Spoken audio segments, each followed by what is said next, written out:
गौरी पुत्र गणेश भगवान की जय। चौथ माता की जय। श्री शिवाय नमस्तुभ्यम। प्रिय भक्तजनों, आप सभी को आश्विन माह की संकष्टी गणेश चतुर्थी की ढेरों शुभकामनाएं। भगवान गणेश जी की कृपा आप और आपके समस्त परिवार पर सदैव बनी रहे। भक्तजनों, संकष्टी गणेश चतुर्थी व्रत प्रत्येक मास के कृष्ण पक्ष की चतुर्थी को किया जाता है। इस व्रत के प्रभाव से सभी प्रकार के विघ्न दूर हो जाते हैं। यह सब कष्टों का नाश कर धन की वृद्धि करने वाला व्रत है। भक्तजनों, आज हम इस वीडियो में आश्विन माह की संकष्टी गणेश चतुर्थी की व्रत कथा सुनेंगे। तो आप सभी भक्तजन इस कथा को बड़ी ही श्रद्धा, ध्यान पूर्वक और प्रसन्न चित्त मन से भगवान श्री गणेश जी के चरणों का ध्यान करते हुए पूरा अवश्य सुनिएगा। तो सभी प्रेम से बोलिए, श्री गणपति गजानन महाराज की जय।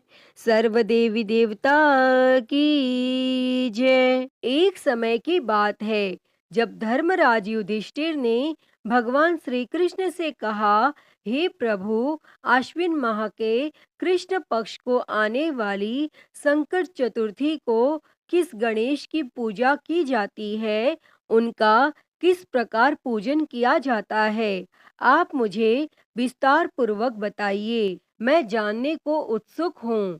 तब भगवान श्री कृष्ण ने हर्षित होके युधिष्ठिर से कहा, हे धर्मराज, एक बार माता पार्वती ने भी अपने पुत्र गणेश जी से यही प्रश्न किया था कि हे पुत्र, आश्विन माह में आने वाली कृष्ण चतुर्थी को किस गणेश का पूजन और व्रत किया जाता है, यह व्रत करने से किस पुण्य फल की प्राप्ति होती है, उसकी कथा सुनने को मैं उत्सुक हूँ, मुझे विस्तार पूर्वक सुना। तब माता पार्वती के ऐसे वचन सुनकर गणेश जी ने कहा, हे माता, जो भी मनुष्य अपने जीवन काल में सिद्धि की कामना रखता है, उसे आश्विन माह में आने वाली संकट चतुर्थी की पूजा पूर्वोक्त विधि से करनी चाहिए। आश्विन माह के कृष्ण पक्ष को आने वाली संकट चतुर्थी की कथा के अनुसार, अर्थात कृष्ण और बाणासुर की कथा के अनुसार, एक समय की बात है जब बाणासुर की पुत्री उषा ने अपनी सुषुप्तावस्था में अनिरुद्ध को अपने स्वप्न में देखा और स्वप्न में अनिरुद्ध से विरह होने पर वह इतनी व्याकुल हो गई कि उसके चित्त को किसी प्रकार की शांति नहीं मिल पा रही थी। तब प्रातः होते ही उसने अपनी सखी चित्रलेखा को तुरंत बुलवाया और अपने स्वप्न की बात उससे कही और उसने त्रिभुवन के समस्त प्राणियों के चित्र उससे बनवा डाले। उषा व्याकुल अवस्था में सभी चित्र को देख रही थी। तब अचानक से उसके नेत्र अनिरुद्ध के चित्र पर जाके ठहर गए। उसने तुरंत कहा, अरे, मैंने इसी व्यक्ति को अपने स्वप्न में देखा था और इसी के साथ मेरा पानी ग्रहण हुआ था। हे मेरी प्रिय सखी, जाओ और यह व्यक्ति जहाँ कहीं भी मिल सके इसे ढूंढ के लाओ, अन्यथा इसके वियोग में मेरे प्राण पखेरु उड़ जाने हैं। तब अपनी सखी की यह दशा देखकर चित्रलेखा तुरंत अनिरुद्ध की खोज में वहां से निकल पड़ी और सभी नगर और लोक को भ्रमण करते हुए वो द्वारिका नगरी जा पहुंची और उसने वहां अनिरुद्ध को निंद्रा ही देखा। वो बिना समय गवाए अनिरुद्ध को उसके पलंग समेत उठाकर बाणासुर की नगरी की ओर प्रस्थान कर गई और गोधूली बेला में उसने अनिरुद्ध समेत बाणासुर की नगरी में प्रवेश किया और यहाँ प्रद्युम्न का अपने पुत्र के वियोग में हाल बेहाल हो गया था और उसको एक असाध्य रोग ने ग्रसित कर लिया था। और तब यहाँ अपने पुत्र प्रद्युम्न और पौत्र अनिरुद्ध की घटना से भगवान श्री कृष्ण भी व्याकुल हो उठे थे और वहीं रुक्मणी जी भी अपने पौत्र की अनुपस्थिति में दुखी मन से विलखने लगी थी और खिन्न मन से भगवान श्री कृष्ण से कहने लगी, हे नाथ, क्या हमारे पौत्र अनिरुद्ध का किसी ने अपहरण किया है या वह खुद अपनी इच्छा से कहीं चला गया है? मैं अत्यंत शोकग्रस्त हूँ, कहीं मैं अपने प्राण न त्याग दूं। तब रुक्मणी जी की ऐसी दशा देख भगवान श्री कृष्ण जी ने तुरंत सभा बुलवाई और वहां उन्हें महर्षि लोमेश के दर्शन हुए।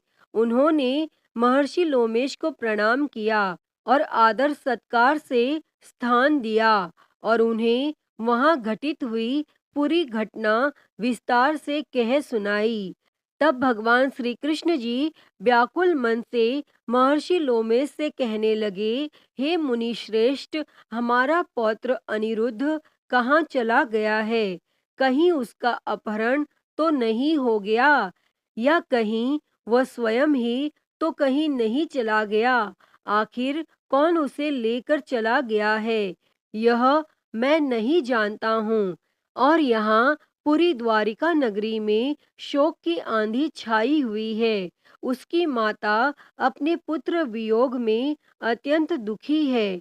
तब भगवान श्री कृष्ण जी का विलाप सुनकर तुरंत महर्षि लोमेश बोले, हे कृष्ण, बाणासुर की कन्या उषा की सखी चित्रलेखा ने ही आपके पौत्र अनिरुद्ध का अपहरण किया हुआ है और उसने अनिरुद्ध को बाणासुर के महल में छुपा के रखा हुआ है। और यह सारी बात मुझे स्वयं नारद जी ने आके बताई हुई है। अतः हे कृष्ण, आप आश्विन माह के कृष्ण पक्ष की आने वाली संकटा चतुर्थी का अनुष्ठान कीजिए। इसके करने मात्र से ही अवश्य ही आपका पौत्र लौटकर वापस आ जाएगा। और तब इतना कहकर महर्षि वन की ओर प्रस्थान कर गए और भगवान श्री कृष्ण ने महर्षि लोमेश के कथनानुसार आने वाली संकट चतुर्थी व्रत का अनुष्ठान किया और इस व्रत के फल स्वरूप उन्होंने अपने परम शत्रु बाणासुर पर विजय प्राप्त की। यद्यपि महादेव भगवान शिव शंकर जी ने भी श्री कृष्ण बाणासुर युद्ध में बाणासुर के पक्ष में रहकर उसकी सहायता की थी, फिर भी बाणासुर युद्ध में परास्त हो गया था और युद्ध में भगवान श्री कृष्ण ने बाणासुर पर कुपित होते हुए उसकी सहस्त्र भुजाओं को काट डाला था और यह भगवान श्री कृष्ण द्वारा किए हुए संकटा व्रत का ही प्रभाव था। और भगवान श्री गणेश जी को प्रसन्न करने और अपने जीवन के संपूर्ण विघ्नों को हरने के लिए इस व्रत के समान और कोई दूसरा व्रत नहीं है।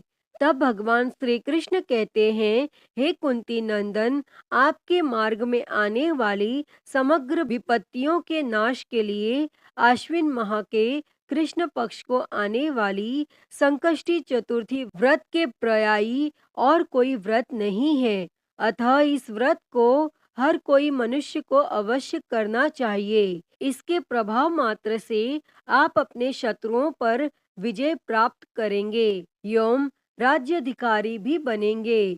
इस व्रत की महिमा का गान बड़े बड़े विद्वान भी करने में असमर्थ है। हे राजन, मैंने इस व्रत का अनुभव स्वयं किया है। यह मैं आपसे सत्य कहता हूँ। जो मनुष्य भगवान श्री गणेश जी के इस चरित्र को सुनते अथवा सुनाते हैं, उन्हें सब कार्यों में सिद्धि प्राप्त हो जाती है। अतः ही भगवान श्री गणेश जी इस कथा को कहते, सुनते और हुंकारा भरते सभी पर सदैव अपनी कृपा बनाए रखना। तो सभी प्रेम से बोलिए, श्री गणेश जी महाराज की जय। प्रिय भक्तजनों, आइए अब सुनते हैं चौथ माता की कथा। क्योंकि चतुर्थी का व्रत चौथ माता की कथा या पूजा के बिना अधूरा रहता है। तो सभी प्रेम से बोलिए चौथ माता की जय। एक साहूकार था, उसको एक बेटा और बहू थे। बेटा और साहूकार के पास पूर्वजों का कमाया हुआ बहुत सारा धन था। दोनों कुछ काम नहीं करते, उसी धन संपत्ति से अपना गुजारा करते थे। और जब भी बहू गाय को रोटी देने नीचे जाती तो उसकी पड़ोसन पूछती, बहू क्या खाकर आई है? तब बहू कहती, ठंडी बासी खाकर आई हूँ। तब एक दिन साहूकार के बेटे ने यह बात सुन ली और उसने अपनी माँ को सारी बात बताई और पूछा, माँ तू रोज गर्म गर्म खाना परोसती है, तब भी तेरी बहू पड़ोसन से ठंडी बासी खाकर आई हूँ ऐसा क्यों कहती है? तब माँ ने कहा, बेटा मैं तो चारों थालियां एक समान लगाती हूँ, पर यदि तेरे को विश्वास नहीं हो तो कल अपनी आंखों से देख लेना। और फिर दूसरे दिन बेटा तबीयत खराब होने का बहाना करके लेट गया और उसने देखा कि उसकी पत्नी ने खीर खांड का गर्मा गर्म भोजन किया और रोजाना की तरह वो नीचे उतरी। तब पड़ोसन ने पूछा, बहू क्या खाकर आई है? और उसने वही रोजाना वाला जवाब दिया। तब उसके पति ने उसका हाथ पकड़ लिया और पूछा, अभी तो तू गर्म गर्म खाना खाकर आई है, फिर झूठ क्यों बोला? तब उसकी पत्नी ने कहा, ये धन न तो आपका कमाया है और ना ही आपके पिताजी का। अगर इसी तरह धन खर्च करते रहे तो एक दिन गरीब हो जाएंगे। तब उसके पति को अपनी पत्नी की बात बुरी लगी और वह कमाने के लिए विदेश चला गया और यहाँ उसकी पत्नी 12 महीने की चौथ का व्रत किया करती थी। उसके पति को विदेश में रहते हुए 12 वर्ष बीत गए। तब चौथ माता और बिंदायक जी ने सोचा कि इसके पति को बुलाना चाहिए, नहीं तो इस कलयुग में हमें कौन मानेगा और कौन पूजेगा। तब चौथ माता ने उसके पति के सपने में जाकर बोली कि तू घर चला जा, तेरी पत्नी तुझे बहुत याद करती है। तब उसने कहा, हे चौथ माता, मेरा कारोबार फैला हुआ है, इस तरह छोड़कर नहीं जा सकता। तब चौथ माता ने कहा, कल प्रातः स्नान ध्यान से निवृत्त होकर पूजन कर घी का दीपक जलाकर चौथ माता बिंदायक जी भगवान का नाम लेकर बैठ जाना, हिसाब हो जाएगा, देने वाले दे जाएंगे, लेने वाले ले जाएंगे।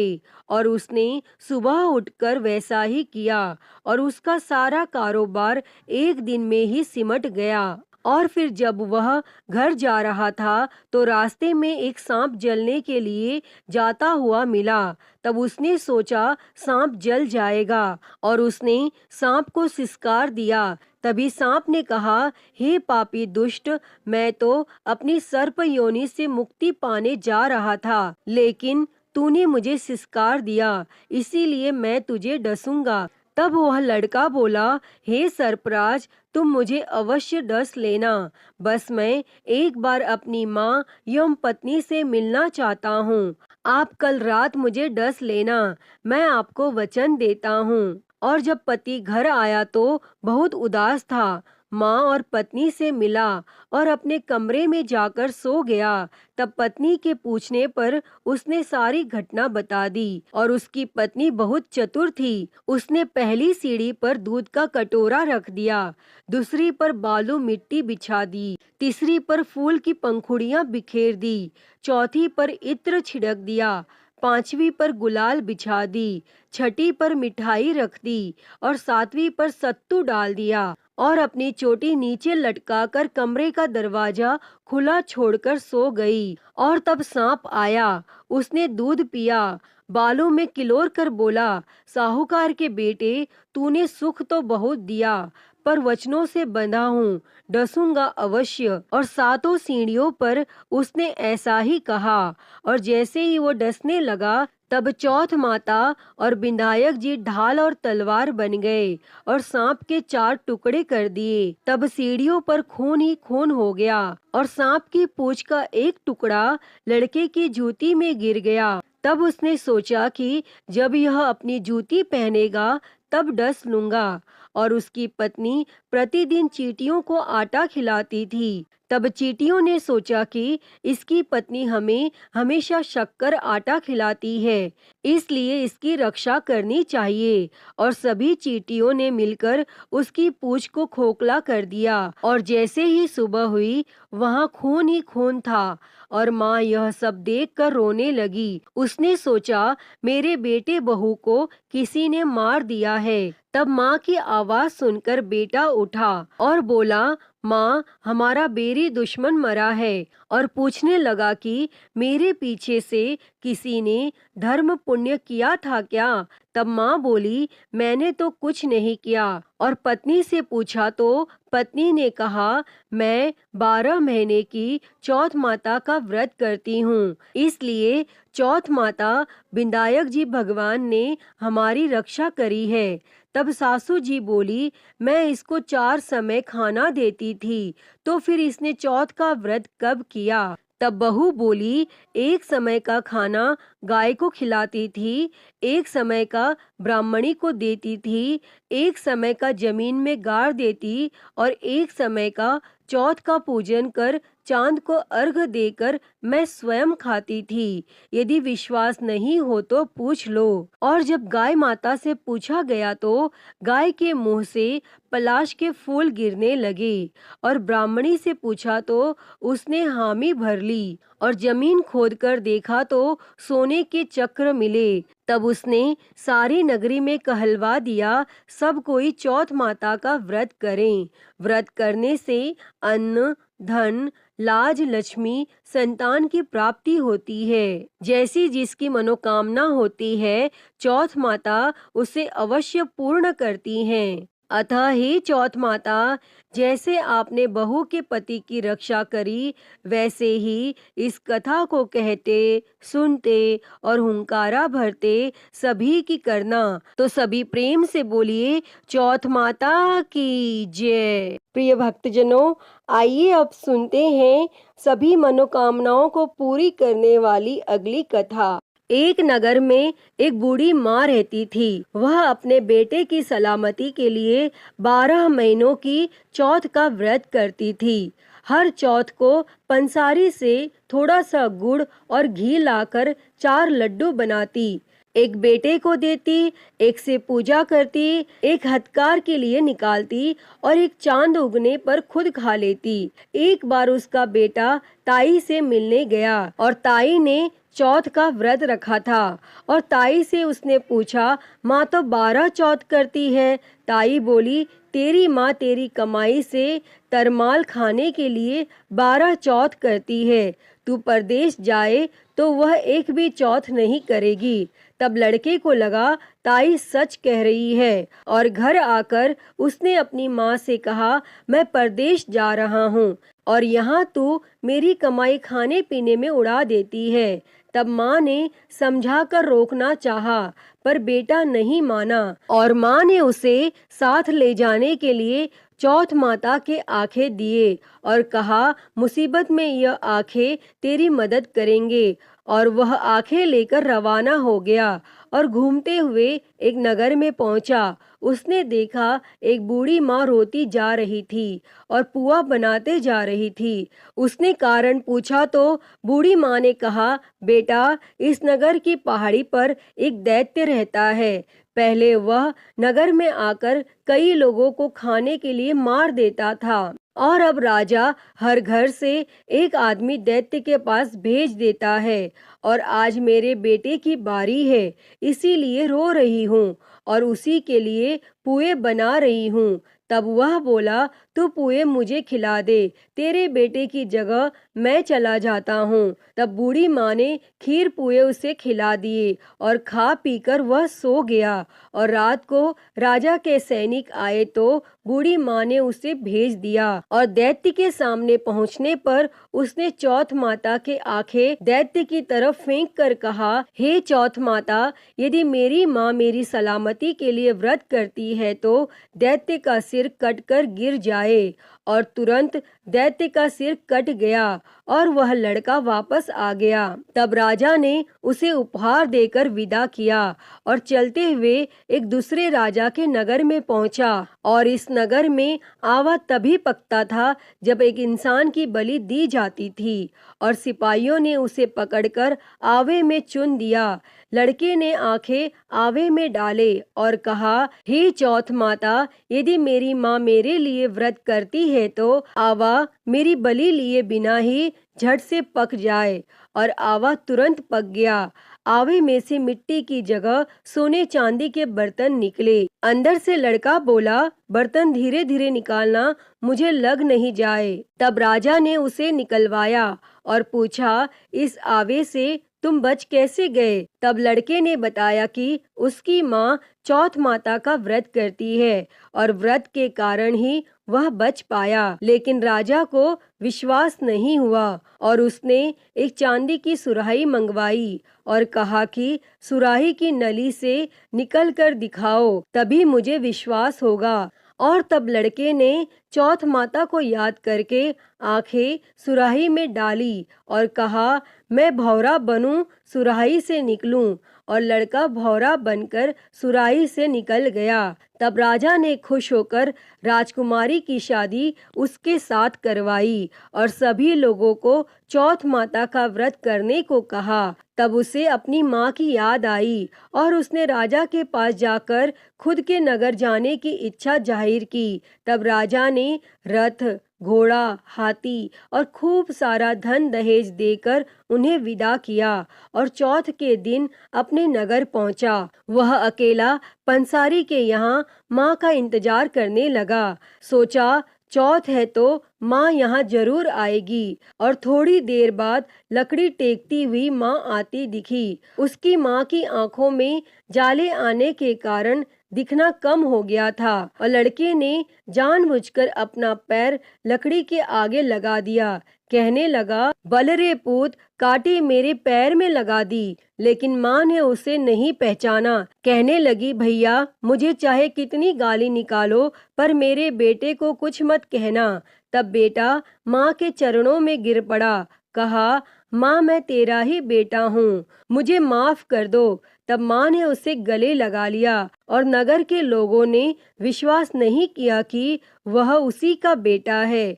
बूढ़ी माँ ने चौथ माता को याद करके कहा, हे चौथ माता, यदि मैं अपने बेटे के लिए व्रत करती हूँ तो मेरे स्तन में दूध भर जाए और उसकी सारी धार मेरे बेटे के मुंह में गिरे। तब माँ के स्तन से दूध की धार निकलकर बेटे के मुंह में गिरने लगी और लोग चौथ माता की जय जयकार करने लगे और उस नगर के सभी लोग चौथ माता का व्रत करने लगे। अतः हे चौथ माता, जैसे बूढ़ी माँ और उसके बेटे की सहायता की, वैसे ही हमारी भी करना। इस कथा को कहने, सुनने और हुंकारा भरने वालों पर सदैव अपनी कृपा बनाए रखना। तो सभी प्रेम से बोलिए, चौथ माता की जय। प्रिय भक्तजनों, तो मैं उम्मीद करती हूँ कि आपको आज की ये कथा पसंद आई होगी और अगर वीडियो अच्छी लगी हो तो इसे लाइक करें, ज़्यादा से ज़्यादा शेयर करें और कमेंट बॉक्स में भगवान गणेश जी की जय लिखना ना भूलें और महाकाल भक्ति ज्ञान चैनल को सब्सक्राइब कर नोटिफिकेशन बेल को ज़रूर ऑन कर लें। हर हर महादेव। धन्यवाद।